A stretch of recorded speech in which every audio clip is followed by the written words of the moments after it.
Making spirit water. My recipe for necromantic workings. You'll need selenite, then tourmaline, add in frankincense and myrrh.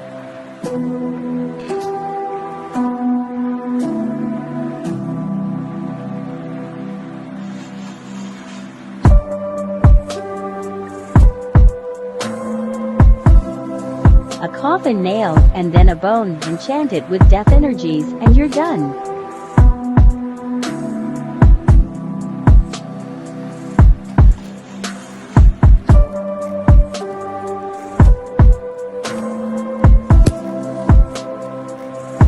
This is used to make a portal, anoint, or cleanse. I call it holy death water.